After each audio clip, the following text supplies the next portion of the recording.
Pornography দেখা থেকে বাঁচার উপায় এবং ক্ষতিকর দিক কি কি? হয়তো ক্ষতিকর দিকটা আগে আসার কথা ছিল, উনি বলতে গিয়ে অর্ডারটা চেঞ্জ হয়ে গেছে। তা আমি যেভাবে এটাকে অ্যাড্রেস করবো, দুটো মিলেমিশে আছে। পর্নোগ্রাফির বাঁচার উপায়ও থাকবে, আবার ক্ষতিকর দিকও থাকবে। হয়তো ওইভাবে ঠিক ভাগ করে বা আলাদা করে করি নাই। আর এই ব্যাপারটা খুব সেন্সিটিভ ব্যাপার। এটা বলতে গিয়ে আমার মুখে হয়তো কিছু শব্দ আসবে বা কিছু কথা আসবে যেগুলা কি বলবো, মানে পার্লামেন্টারি কথা না বা শালীন না, হয়তো বা সামান্য হয়তো মনে হতে পারে যে এই কথাগুলা কি এইভাবে আলোচনা করার ই নেই। কিন্তু লজ্জা করে যদি আলোচনা নাই করি এবং ভাবতে দেখাই যে আমরা তো এগুলোতে নাই, কিন্তু আসলে আমরা সবাই আসি এগুলোতে, তাহলে তো কোনো লাভ নাই, বুঝছেন না? তো এই জন্য মানে কিছু কথা হয়তো বাধ্য হয়ে বলতে হবে বা বলবো, এটা আগেই বলে নিচ্ছি আমি। যে হয়তো প্রথম কথা হচ্ছে যে আমি বলতে পারতাম যে পর্নোগ্রাফি দেখা থেকে বাঁচার উপায় হচ্ছে পর্নোগ্রাফি দেখবেন না, না দেখলে তো বেঁচে গেলেন, তাই না? কিন্তু এটা এটা এত সিম্পল না আর কি। মানে সিম্পলি বলে দিতে পারবো, দেখবেন না, দেখলে না দেখলে তো বেঁচে গেলেন, কিন্তু জিনিসটা এত সিম্পল না। পর্নোগ্রাফি হচ্ছে মানুষের বেসিক ইনস্টিংক্টকে আহ্বান করে। বেসিক ইনস্টিংক্ট মানে কি? সহজাত যেটা বলি, জন্মগতভাবে আল্লাহ কিছু জিনিস আমাদের ভিতর দিয়ে দিচ্ছেন যেটা আমাদের অ্যাট্রাকটিভ লাগবে, সেই জিনিসটাকে হিট করে বা সেই জিনিসটাকে আহ্বান করে, যে জন্য এর আহ্বানটা অলমোস্ট অপ্রতিরোধ্য, মানে প্রতিরোধ করা যায় না। আমার 11 বছরের 12 বছরের, এখন 12 বছরের নাতি বলতেছে একদিন রাস্তায়, অন্ধ ফকির ভিক্ষা করে না, বলছে এই ফকিরের টেস্ট হচ্ছে পাশে দিয়ে মহিলা গেলে তাকায় কিনা, তাইলে বোঝা যাবে সত্যিকার অন্ধ কিনা। কথা সত্যি না? পাশে দিয়ে সে ধরছে ঠিকই যে এইটা এমন একটা ইনস্টিংক্ট, রুটে তো এই ইনস্টিংক্টটাই, যে একটা মহিলা পাশ দিয়ে গেলে না চোখ তুলে দেখাটা খুব ডিফিকাল্ট একটা ব্যাপার। সুতরাং একটা ফকির সত্যিকার অন্ধ কিনা বোঝা যাবে যদি একজন মহিলা পাশ দিয়ে যায় সাজাগোজা, আর সে যদি না তাকায় তাহলে বোঝা যাবে এটাই। এই একই ধরনের একটা গল্প শুনছিলাম অনেক আগের কথা, নাসিরের সময়কার কথা, ওই ইজিপ্টের নাসির বা ওই তার পরবর্তী সময়ের কথা, যখন ইখওয়ানদের খুব ধারপকার করতেছিল ইজিপ্টে। তো একটা পুলিশ নাকি এক লোকরে দাঁড়িয়ে এক লোকরে দৌড়াইতেছে, ইখওয়ান আর কি দৌড়াইতেছে, দৌড়াইতে মানে কাছাই গেছে প্রায়, তারপরে হঠাৎ সে দৌড়ানো বন্ধ করে দিচ্ছে। তো মানুষজন জিজ্ঞেস করছে কি ব্যাপার, তুমি ছেড়ে দিলে ওরে, তুমি তো এতক্ষণ ধরে দৌড়াইলে, এখন ছেড়ে দিলে কেন? বলছেন না, ও তো ঘাড় ঘুরে একটা মেয়ের দিকে তাকিয়েছে, ওই ইখওয়ান হতে পারে না। বুঝছেন তো? মানে ঘাড় ঘুরে তাকানোটা এতই, আর না তাকানোটা এত এক্সেপশনাল যে ইখওয়ানদের ওরা যে চোখে দেখতো, মানে এত কট্টরপন্থী মানুষ কোনোদিন ঘাড় ঘুরে তাকাবে না। ঘাড় ঘুরে তাকাইছে মানে ইখওয়ান না আর কি। তা আমি বলতেছি যে এতই বেসিক এই ইনস্টিংক্টটা, মানে খাওয়ার চেয়েও বেসিক এই ইনস্টিংক্টটা, লিবিডো বা যৌনবোধ অথবা যৌন বাসনা, যাই বলি আমরা এটাকে, শুনতে যত খারাপই লাগুক, এগুলা প্রিটেন্ড করার কোনো উপায় নাই যে আমরা আমাদের এগুলো নাই বা আমরা এগুলো সম্বন্ধে জানি না বা এগুলো সম্বন্ধে কথা বলি না। অথচ এই যৌনতাই হচ্ছে আল্লাহ সবচেয়ে বড় নিয়ামতের একটা। ইসলাম হচ্ছে একমাত্র মেজর রিলিজিয়ন। মেজর রিলিজিয়ন বলতে কি, মেজর রিলিজিয়ন আমরা কোনগুলোকে বলি? মেইনলি বলি জুডাইজম, খ্রিশ্চিয়ানিটি এবং ইসলাম, এই তিনটাকেই বলি মনোথিস্টিক রিলিজিয়ন বা মেজর ওয়ার্ল্ড রিলিজিয়ন বলি। এগুলোর পয়েন্ট অফ ভিউ থেকে কিন্তু এই অন্যরা এই মূর্তি পূজা করে, যে মুশরিক টুশরিক, এগুলো হিদন বলে এদের, মানে দূর মার্কা বলে আর কি। হিদন কথাটা ইংলিশ কথা, আমার কথা না। এইটার মানে বোঝায় যে এইসব রিলিজিয়ন মানে সুপিরিয়র রিলিজিয়ন, যেগুলা এক ঈশ্বর বা যাদের কাছে কিতাব আছে তাদের বাইরে যেগুলো মুশরিক, কাফের মুশরিক, এদেরকে হিদন বলে। তো ইসলাম হচ্ছে মেজর রিলিজিয়নদের একমাত্র যারা যৌনতার যে ইনস্টিংক্ট, যে কামনা, বাসনা, ইচ্ছা, অ্যাট্রাকশন, প্রবল অ্যাট্রাকশন, এটাকে স্বীকৃতি দেয় এবং এটাকে ভালো চোখে দেখে। শুধু স্বীকৃতি দেয় না, এটাকে ভালো চোখে দেখে। আচ্ছা, ছিছি করে না ইসলাম, এটা নিয়ে ছিছি করে না। আচ্ছা, বরং আল্লাহ বিশেষ নিয়ামত এবং নিদর্শন হিসাবে এটাকে বর্ণনা করে। আমি আপনাদেরকে একটা আয়াত পড়ে শোনাই, জাস্ট বাংলাটা শোনাচ্ছি, ছবি তুলে রাখছি আমি, যেহেতু আমার কাছে নাই, বাংলাটা সহজে বের করতে পারবো না। সূরা রোমের 21 নম্বর আয়াত, আল্লাহ বলতেছেন, তার নিদর্শনের মধ্যে একটা হলো এই যে তিনি তোমাদের জন্য তোমাদের মধ্য হতেই তোমাদের সঙ্গিনী সৃষ্টি করেছেন, যাতে তোমরা তার কাছে শান্তি লাভ করতে পারো। আল্লাহ কিন্তু বলেন না যাতে উনি সন্তান জন্ম দিয়ে থাকেন, তা বলেননি, শান্তি লাভ করতে পারো। তার মানে সঙ্গিনীর কাছে শান্তি লাভ করাটা আল্লাহর নিয়ামত, আল্লাহর দয়া, আল্লাহর অনুগ্রহ এবং একটা ভালো জিনিস। কোন সঙ্গিনী? যে বৈধ সঙ্গিনী আপনার। আর তিনি তোমাদের মধ্যে পারস্পরিক ভালোবাসা, দয়া সৃষ্টি করেছেন। আপনি আপনার সঙ্গিনীকে ভালোবাসেন, মিনিং ইয়োর ওয়াইফ। সঙ্গিনী বলতে ইসলামে আর কোনো মিনিং নেই, মিনিং ইয়োর ওয়াইফ, স্পাউস। এবং দয়া সৃষ্টি করেছেন, আপনার ভিতরে দয়া দিয়ে দিচ্ছেন।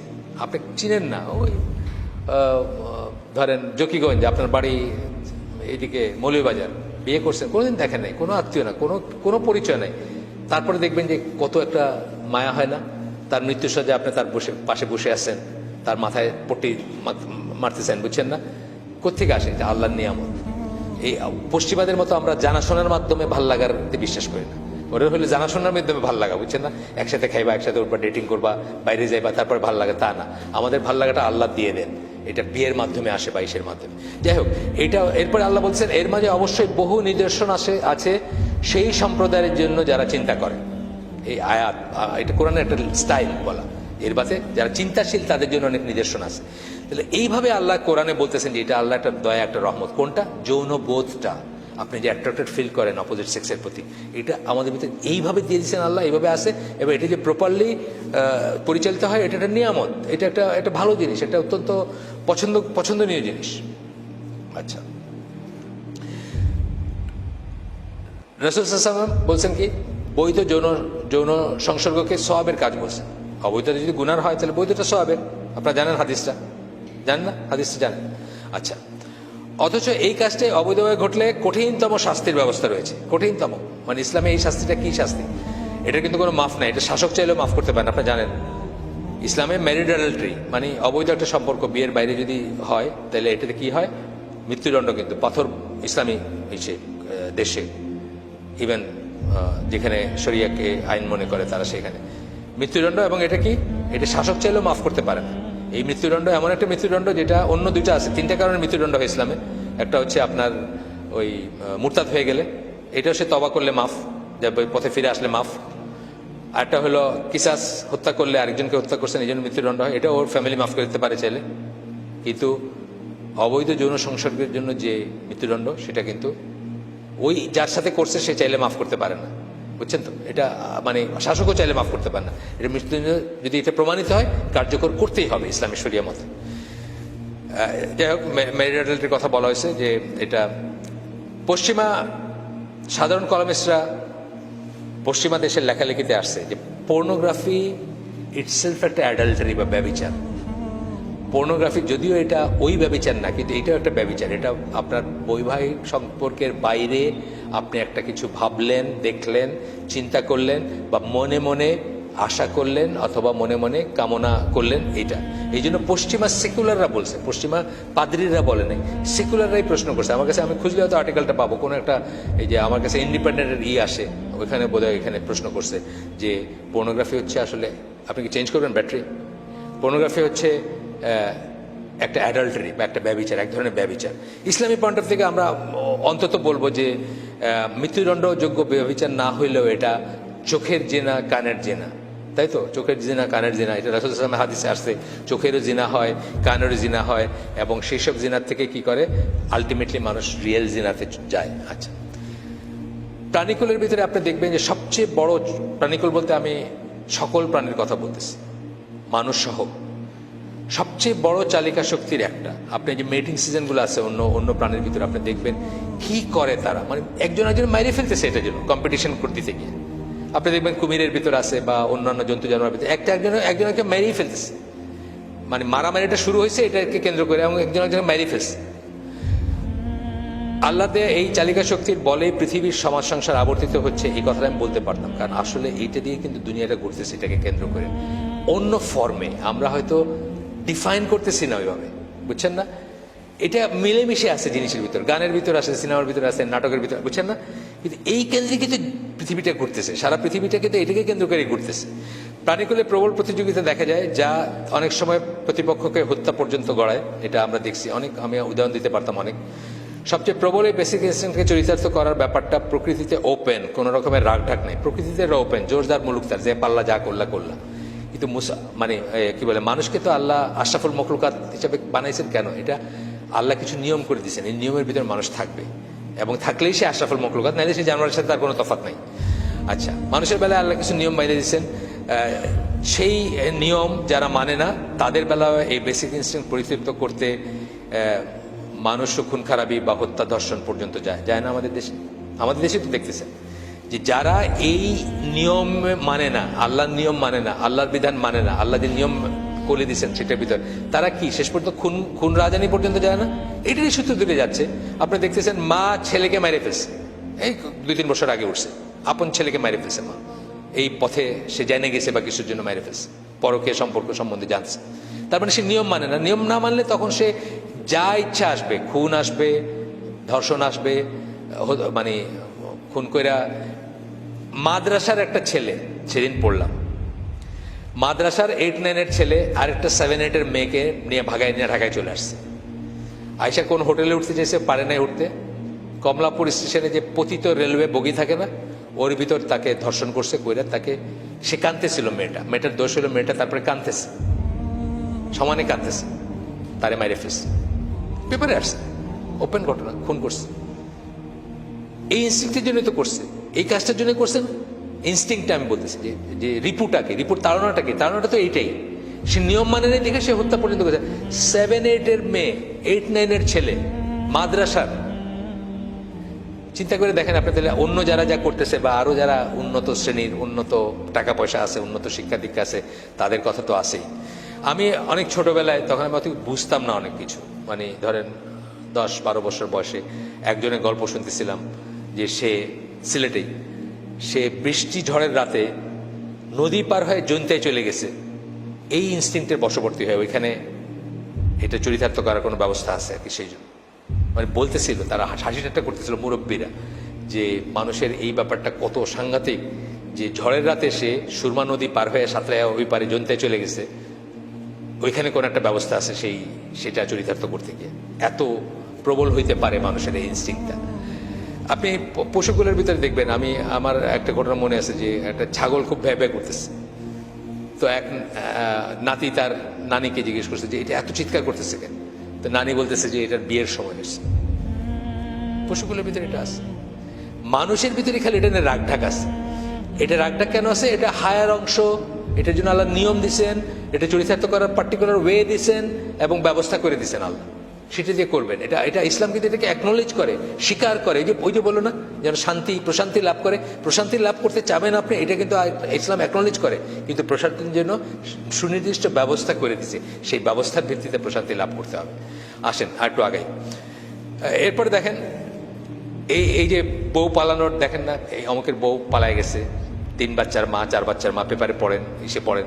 বেসিক্যালি কিন্তু এই জিনিসটা ইনস্টিংক্টটা তার ফুলফিল হয় না, সেই জন্য সে সমাজ, সংসার, ইজ্জত, সম্মান, ধর্ম কোনো কিছুই একসময় মানে না, কোনো কিছুই একসময় মানে। এটা এত প্রবল একটা চালিকা শক্তি। এই প্রবল শক্তিকে সঠিক পথে পরিচালিত না করলে সমাজ সংসারে প্রবল বিপত্তি এবং বিপদ নেমে আসবে। এটাকে যদি আপনি কন্ট্রোল করতে না পারেন, সঠিক পথে পরিচালিত না করতে পারেন, সমাজ সংসারে মারাত্মক বিপত্তি এবং বিপর্যয় নেমে আসবে। আপনি দেখেন আমাদের চারিদিকে কি অবস্থা এখন, আপনি তাকায় দেখেন, মানে নিউক্লিয়ার এনার্জি, যেটা অ্যাটমের ভিতর যে শক্তি থাকে, এইটা দিয়ে আপনি একটা রিয়েক্টর দিয়ে সারা বাংলাদেশে আলোকিত করে ফেলতে পারবেন, আবার একটাই দিয়ে সারা বাংলাদেশ ধ্বংস করে ফেলতে পারবেন। প্রবল শক্তি না, অ্যাটমের ভিতরে প্রবল শক্তি, সেটা দিয়ে আপনি কি করবেন, একটা নিউক্লিয়ার পাওয়ার প্ল্যান্ট বানান, সারা বাংলাদেশ আলোকিত করে দিতে পারবেন আপনি একটা দিয়ে। আর একটা বোমা মারেন, জুইতের একটা অ্যাটম বোমা মারেন, সারা বাংলাদেশের সব মানুষ ধ্বংস হয়ে যাবে। একই রকম পটেনশিয়াল কিন্তু এই যৌন চেতনা, প্রেরণা বা কি বলবো, যৌন ইনস্টিংক্ট, অনুভূতি বা বাসনা এর ভিতরে রয়ে গেছে। প্রপার পথেই করবেন, সমাজ সংসার সোনার হয়ে যাবে। খারাপ পথে নেবেন, ধ্বংস করে দিবে, সব জ্বালায় পোড়ায় ছারখার করে দিবে। সাহাবীদের সময় এই জিনিসটাকে তারা প্রপার পথে প্রপাগেট করতে পারছে।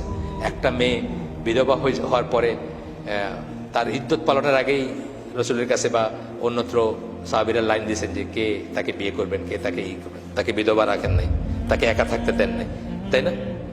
সমাজটা চেঞ্জ হয়ে গেছে না?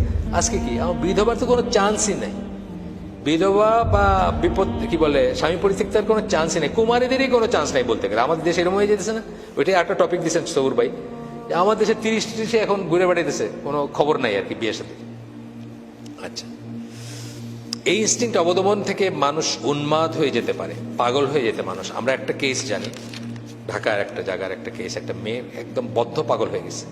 ডাক্তাররা বলছেন যে এটা সবাই হবে এমন কোনো কথা নেই, কিন্তু ওই পার্টিকুলার পার্সনের হয়েছে যে সে উন্মাদ হয়ে গেছে তার যৌন প্রবৃত্তির থেকে। সে এটার ভেন্টিং হয় নাই দেখে তার বাপমার উচিত ছিল তাকে সময় মতো পাত্রস্থ করা। এটা এক একজনের এক এক রকম হতে পারে, ভ্যারিয়েবল হতে পারে। ইবনে তাইমিয়া ইমাম নবী বিয়ে করেন নাই, তারা এক্সেপশনাল ছিলেন, তাদের ব্যাপারটা এক্সেপশনাল। কিন্তু আমরা ওইটাকে স্ট্যান্ডার্ড ধরে এখন মানে আগে ফোড়ক, আগে নিজের ফাত খাড়া হোক, তে ইঞ্জিনিয়ার হোক, তে ডাক্তার হোক, তে সিলেটে তো ছেলেদের বিয়ের বয়স বোধ 40 আমার ধারণা। মানে আমি সিলেটি সমাজে 35 থেকে 40 এভারেজ। আমাদের এক কাজিন ছিলেন, ওনার বয়স তখনই অলমোস্ট 40। উনি ওমানে থাকতেন, উনি ওমান থেকে ক্যাসেট পাঠাইছেন, তার খুব শরীর খারাপ ছিল, তখন ক্যাসেট দিয়ে খবর আসতো, এখন তো ইমেল হয়েছে। এটা আমি বলতেছি আরো 20 বছর আগের কথা। ধরেন একটা ক্যাসেট পাঠাই তো, ক্যাসেটটা মায়ে বা বাপে বাজায় শুনুন, তো বলতেছে যে আমার কি শরীর খারাপ হয়েছে, এটা তো ক্যাসেটে বলছি আর কি, এটা শুনে নিতে বলছে। তো ডাক্তার বলছে বিয়া না করলে এটা সারবে না, বুঝছেন তো, কিছু একটা হয়েছে ওনার, যাই হয়েছে, ওমানের ডাক্তার বলছে। এখন ওনার তখন 13 বছর বয়স্ক একটা বোন আছে। ওনার বাবা মার এই হচ্ছে ওই 13 বছর বয়স্কা যে তার বিয়ের পরে ওনার বিয়ে দিবেন, উনি তখন অলরেডি 40। সিলেটে কিন্তু এটা খুব কমন, আপনারা জানেন না, রিয়েলাইজ করেন কিনা, সিলেটে কিন্তু বয়সটা মানে ছেলের বিয়েটা এটা কোনো কনসিডারেশনই নেই, মেয়ের বিয়েটা হলো খুব ইম্পর্টেন্ট জিনিস। তো এইটা হচ্ছে একটা বিরাট ব্যাপার। তো আপনি একজনের কথা আমি বললাম, একজনের কেস শুনছি, কেস হিস্ট্রি, এটা একজন মহিলা, উনি ওই যে কারণে আমার মাথায় ওই যে আপনার কাছে হাসি ঠাট্টা মনে হইলেও কিছু করার নেই, এটা হাসি ঠাট্টা ব্যাপার না। মানে কিছু কিছু অন্য কথা আসতেছে যেগুলা আমার মতো কেউ আপনাদের মতো কারোর সাথে আলোচনা করে না সচরাচর, কিন্তু আমি করতেছি ওই পয়েন্ট অফ ভিউ থেকে যে আল্লাহ রসুল সাল্লাল্লাহু আলাইহি ওয়াসাল্লামকে মেয়েরা স্বপ্নদোষের কথা জিজ্ঞেস করছেন, বলছেন যে এটা ইসলামের ব্যাপারে জিজ্ঞেস করতে কোনো লজ্জার কিছু নাই। একজন মেয়ের স্বপ্নদোষ হলে সে কি করবে, গোসল করবে কি করবে না, এটা নিয়ে কিন্তু ফতোয়া জিজ্ঞেস করছেন, এবং রাসূলের সামনে জিজ্ঞেস করছেন, মানে ওনার ওয়াইফ দিয়ে জিজ্ঞেস করাইছেন বা করাইছেন। কিন্তু এটাকে প্রিটেন্ড করার মানে উচিত না বা দরকার নেই, জানা আমাদের এগুলো নাই। আমাদের অনেকের ভাবটা এরকম আছে যে আমরা দাড়ি টুপি আলা, আমাদের এগুলো নাই। অবশ্যই আছে, থাকবে না, আল্লাহ রসুলের ছিল, আমাদেরও আছে। এই ইনস্টিংক্ট আল্লাহ রসুলের প্রবল ছিল, আমরা অনেক গল্প জানি যে ওনার প্রবল ইনস্টিংক্ট ছিল, আমাদেরও আছে আলহামদুলিল্লাহ। এটাকে ইসলামে খুব ভালো দেখা হয় যে নপুংসক তার পিছনে নামাজ হয় না, যার এই ইনস্টিংক্ট নেই তার পিছনে নামাজ হয় না, বুঝছেন না? ইসলাম এটা একটা যোগ্যতা, এইটা যোগ্যতা, মানে আপনার এইটা থাকবে, মানে এই মানে ইম্পর্টেন্ট হবেন আপনি, এটা একটা যোগ্যতা। যে ইম্পর্টেন্ট তার পেছনে নামাজ হয় না। আচ্ছা, এই প্রবল চালিকা শক্তিকে সঠিক পথে প্রবাহিত করাই হচ্ছে পর্নোগ্রাফি তথা সমাজ সংসারে খুন, রাহাজানি, অবিচার, ব্যভিচার প্রতিরোধের একমাত্র উপায়। এইটাকে এই যে ডিজায়ারটা বা এই যে এনার্জিটা, এটাকে সঠিক পথে পরিচালনা করাটাই হচ্ছে একমাত্র উপায় মানুষকে পর্নোগ্রাফি থেকে ফেরানোর বা করার, যেটা এটার এই পার্টিকুলার আর্টিকেলের শুরুতে বলছেন। মানে এটার বিষয়টা যেটা সমাজপতি তথা বাবা মাকে অ্যাকনোলেজ করতে হবে প্রথমেই বাবা মা বা সমাজপতি, যারা সমাজপতি কারা, চেয়ারম্যান, ডিসি, প্রধানমন্ত্রী, প্রেসিডেন্ট, যে সমাজপতি, তাকে অ্যাকনোলেজ করতে হবে এটা, অর্থাৎ যৌনতা unavoidable strong basic instinct. Unavoidable, এটা অ্যাভয়েড করার কোনো রাস্তা নাই। স্ট্রং বেসিক ইনস্টিংক্ট, বেসিক মানে মৌলিক চাহিদা মানুষের। মিসইউজ প্রতিরোধ শুরু হবে ঘর থেকে, কিন্তু এই ইনস্টিংক্টটার মিসইউজটা প্রতিরোধ শুরু হবে কোথা থেকে? ফ্যামিলি থেকে শুরু হবে। সমাজ করে পারবে না একা, সমাজকে একদিনে আপনি করতে শুরু করতে হবে ফ্যামিলি থেকে। করতে গিয়ে কি করবেন? আমি বলছি এটা প্রিটেন্ড করবে না যে আমার ছেলের বা আমার মেয়ের চরিত্র ফুলের মতো পবিত্র। আমাদের অনেকে বলতে শুনছি যে আমার ছেলে এরকম না, আমার মেয়ে এরকম না। এটা করে আমরা কিন্তু অনেক সময় পয়েন্টটা মিস করি। তো এখানে আমি একটা উদাহরণ দিছি যে আমাদের অনেক বছর আগে, 20 বছর আগে হয়তো, একজন তবলিগপন্থী একজন দিনী বোন ছিলেন, যিনি কলেজের টিচার ছিলেন, বিধবা ছিলেন, তার 3-4টা ছেলে মেয়ে ছিল। তো আমাদের সাথে, আমি তাকে কোনোদিন দেখি, মানে আমার সাথে কোনো ছিল না তার, তখন মানে পরিচয় ছিল না বা কিছু না, বাট উনি আমাদের মেয়েদের হালাকায় আসতেন। তখন কথাবার্তায় আমি বলার চেষ্টা করছি যে উনি বিয়ে করেন বা বলাইতে চেষ্টা করছি। উনি প্রথম দিকে বলতেন যে ওনার কোনো প্রয়োজন নেই। তারপরে আমার একটা বই, যখন 2005 সালে বা আরো পরে বিবাহ নারীবাদ একটা বই আছে আমার, সেই বইটা বাংলাদেশের মুসলিম জীবনে বিবাহ নারীবাদ, সেই বইটা পড়ার পরে উনি ডিসাইড করেন যে উনি বিয়ে করবেন। তো উনি আমাদের মেয়েদেরকে বলছেন একবার যে মানে অনেকেই আছে যারা এটা এই জিনিসটা অ্যাকনোলেজ করে না, স্বীকার করে না, মুনাফিকের মতো ভিতরে রাখে কিন্তু খারাপ কাজ করে যায়। উনি একটা ফ্যামিলির কথা বলছেন যে একজন মহিলা তার হাজবেন্ডকে সময় দিতে পারেন না, বা তার ফিজিক্যালি উনি ফিট না হাজবেন্ডের সাথে থাকার জন্য, বা সোজা বাংলায় শোয়ার জন্য ফিট না। তো উনি কি করছেন, সুন্দর দেখে একটা চাকরানি রাখছেন। সেই চাকরানিটাকে উনি ওইভাবেই করছেন যে হাজবেন্ডকে রাত্রে হাজবেন্ডের সাথে ঘুমাবে, এবং ওইটার জন্য স্পেশাল পে করতেছেন বা পে করেন। এটা তো ব্যভিচার, একদম ব্ল্যাটেন্ট ব্যভিচার। কিন্তু তবুও উনি হাজবেন্ডকে একটা বিয়ে দিতে রাজি না, বুঝছেন না? মানুষে জানবে, লজ্জা আছে, ভাগ হবে সম্পত্তি, সামাজিকভাবে হবে, এইসবের জন্য। এই ধরনের মেন্টালিটি নিয়ে আপনি কোনোদিন পর্নোগ্রাফি রোধ করতে পারবেন না। আপনাকে হাকিকতে আসতে হবে, বাস্তবতায় আসতে হবে যে এইটা এই জিনিস, এইটার আমার মেয়ে, আমার ছেলে, যারা ফুলের মতো পবিত্র, তারাও মানুষ, তাদের এই ইনস্টিংক্ট আছে, এবং তাদের এই ইনস্টিংক্টটাকে আমি শুদ্ধ, যার যেটা এক একজনের এক একটা লেভেল থাকতে পারে, কিন্তু শুদ্ধভাবে কি করে প্রবাহিত করব সেই জন্য আমি চিন্তা করব, আমি তাকে কি করে এটাতে বাঁচিয়ে রাখবো সেটা চিন্তা করব। আচ্ছা, ঘরে এবং বাইরে সুস্থ পরিবেশ দিতে হবে। ঘর এবং বাইরে সুস্থ পরিবেশের সূত্রপাত হচ্ছে তাকে তাওহীদের উপর প্রতিষ্ঠা করতে হবে। তাওহীদের উপর প্রতিষ্ঠা করতে পারলে সে জানবে যে আল্লাহ দেখেন, আল্লাহ শোনেন, আল্লাহর কাছে কিছু লুকানো যাবে না, বুঝছেন না? তাওহীদের প্রতিষ্ঠা বলতে আমি কি বলছি, রিয়েলি তাওহীদের প্রতিষ্ঠা করতে হবে, তা প্রতিষ্ঠিত করতে হবে। তাইলে সে জানবে যে আল্লাহ সবকিছু দেখেন এবং শোনেন, আল্লাহকে ফাঁকি দেওয়া যাবে না, আল্লাহকে লুকায় কোনো গুনাহ করা যাবে না, দরজা বন্ধ করে পায়খানার ভিতরে করা যাবে না। এবং আল্লাহর হক কি আপনার উপর, অন্যের হক কি আপনার উপর, নিজের হক কি আপনার উপর, সেটা তাকে শিক্ষা দিতে হবে। আল্লাহর হক হচ্ছে শিরক বিবর্জিতভাবে সে ইবাদত করবে। অন্যের হক মানে কি, আপনার অনাগত যে বউ, তার আপনার উপর হক আছে না? যে আপনার বউ হবে, যে আপনার হাজব্যান্ড হবে, তার উপর আপনার হক আছে না? আপনি ব্যভিচার, পর্নোগ্রাফি এবং পর্নোগ্রাফির সুবাদে ব্যভিচারে লিপ্ত হবেন, তার হক আপনি নষ্ট করতেছেন। নিজের হক আছে না নিজের উপরে? নিজের হক কি, আপনি নিজেকে স্পেন্ড করে দিবেন না, খরচ করে দিবেন না, নষ্ট করে দিবেন না। আপনি জীবনে অসুখী হয়ে যাবেন, জীবনে আর কোনোদিন দাম্পত্য সম্পর্ক স্থাপন করতে পারবেন না, আপনি সেরকম কেউ হবে না। আচ্ছা, এরপরে যেটা করতে পারেন বাবা মা, পর্নোগ্রাফি আটকানোর কথায় আমরা আসতেছি। টিভি বা কোনো মিডিয়ার সাথে যুক্ত আছে কিনা, থাকলে কি দেখতেছে সেটা আমরা বিচার করব। কোন বন্ধুর সাথে মিশতেছে সেগুলোর খোঁজ নিব।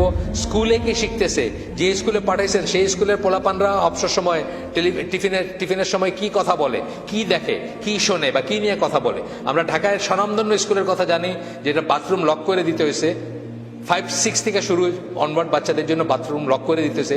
কারণ মানে তারা ক্লাস থেকে উঠে বিভিন্ন ক্লাসের পোলাপান বাথরুমে গিয়ে ওই দেখে, ওই ফোনে জিনিসপত্র দেখে, এই জন্য বন্ধ করে দিছে যে বাথরুমে যাইতে হলে কাউকে টিচারের কাছ থেকে চাবি চায় নিয়ে যাইতে হবে, এই ব্যবস্থা করছে। তাহলে আপনি এগুলোর খোঁজ নেবেন। তারপরে হচ্ছে বিয়ে দিবেন as soon as possible, এটার কোনো বিকল্প নাই। as soon as possible বলতে কি, এক একজনের জন্য as soon as possible এক একটা। আমি যেটা বললাম, ইবনে তাইমিয়া বা ইমাম নওয়াবী তারা স্পেশাল হিউম্যান বিংস ছিলেন, আমরা সবাই সেরকম স্পেশাল না। আমাদের কারো 15তে বিয়ে দরকার হতে পারে, কারো 16তে হতে পারে, কারো 25 হতে পারে, কারো 35 হতে পারে। সেটা মানুষ ভেদে আমরা চিন্তা করবো, এবং চিন্তা করে সেইরকম ভাবে আমরা বিয়ের ব্যবস্থা করব।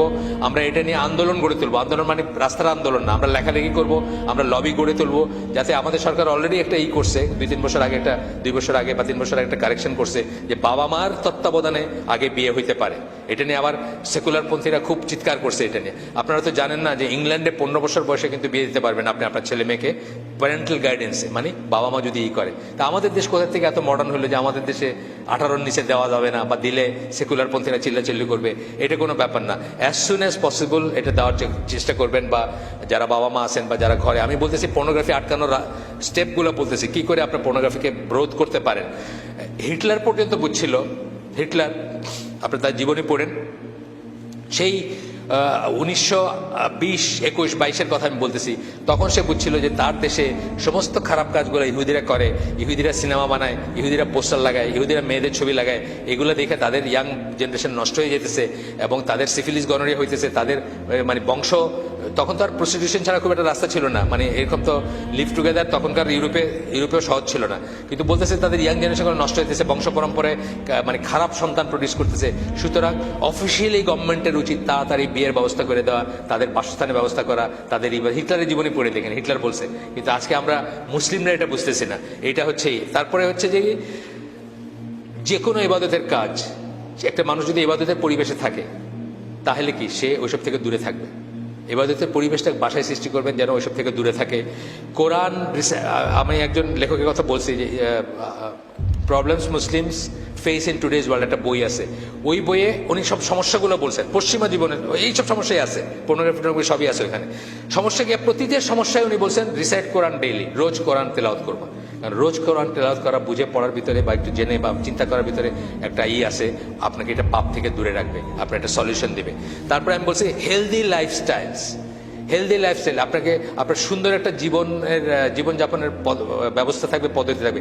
রাত্রে আপনি আগে খাবেন, রাত্রে আপনি আগে ঘুমাবেন, সকালবেলা আগে উঠবেন, এগুলো হেলদি লাইফস্টাইল, তাই না? ভালো জিনিস খাবেন, জাঙ্ক ফুড খাবেন না, যেসব ফুড খাইলে আপনার অহেতুক আপনার হাইপার হয়ে যান সেসব ফুড খাবেন না, হেলদি লাইফস্টাইল। এইগুলা দিয়ে আপনি বাসার থেকে পর্নোগ্রাফি করার বা শুরুর থেকে পর্নোগ্রাফি রোধ করার চেষ্টা করতে পারেন। হার্মসের কথা বলছিলেন, হার্মসের ভিতরে আমি জাস্ট পয়েন্ট বলে যাচ্ছি, যেহেতু আর 10 মিনিট আছে নামাজের, 10 মিনিটের মতো প্রায়, আর 1 মিনিট 2 মিনিট আমি শেষ করে দিব। একটা হার্মস মানে ক্ষতিকর কি দিকগুলা কি, যারা পর্নোগ্রাফিতে অ্যাডিক্ট হয় তারা কিন্তু চির অসুখী হয়, জীবনে আর কোনোদিন সুখী বা তৃপ্ত হইতে পারে না, তাদের ব্রেন ব্লো আউট হয়ে যায়, ব্রেন নষ্ট হয়ে যায়। এটা নিয়ে কথা অনেক লেখালেখি হয়েছে, তাদের ব্রেনটা আর স্বাভাবিকভাবে ফাংশন করতে পারে না, চিন্তা করতে পারে না। 2 নম্বর হচ্ছে তারা ভায়োলেন্ট হয়ে যায়, তাদের ওই উত্তেজনাটা প্রশমিত করার জন্য তারা যে কোনো কিছু করতে পারে। এই যে বললাম, রেপ, খুনাখুনি, মারামারি সবকিছু করতে পারে তারা। আপনি দেখবেন, পড়লে এগুলো তো বাংলাদেশের খবরের কাগজে উঠে, এগুলো কোনো রাগডাক নাই। ফ্যামিলি ভেঙে যায়, বিয়ে, পর্নোগ্রাফিতে আপনার 5 মিনিটের একটা ইসের ভিতর যত কিছু এই সমস্ত জিনিসগুলো বাস্তব জীবনে কোনোদিন হয় না। বাস্তবে বউ এইভাবে বিহেভ করে না, একটা পর্নোস্টার যেভাবে বিহেভ করে এইভাবে করে না। সো আপনি বিয়ের সাথে সাথেই আপনার মনে দূরও এটা কি করলাম, মানে বিয়েতে আপনি আপনার পর্নোগ্রাফি থেকে যে ইমাজিনেশন আসছে, জীবনে দেখলেন যে এটা তো কোনো ব্যাপার না। বাস্তবে একটা যদি আমাদের স্বাভাবিক মুসলিম বিয়ে হয়, যারা একে অপরের সাথে মেলামেশা করে নাই আগে, কেউ কাউকে চিনে না, অ্যারেঞ্জমেন্ট ফ্যামিলির থ্রুতে বিয়ে হয়েছে, তাদের 1 মাস 2 মাস 6 মাস লাগতে পারে অ্যাডজাস্ট করতে। অথচ আপনি পর্নোগ্রাফিতে কি দেখতেছেন, 6 মিনিটের ভিতরে জীবনের সব স্বাদ নেওয়া শেষ, তাই না? তা আপনার কাছে তখন হাইসেন না, কথা সত্যি না?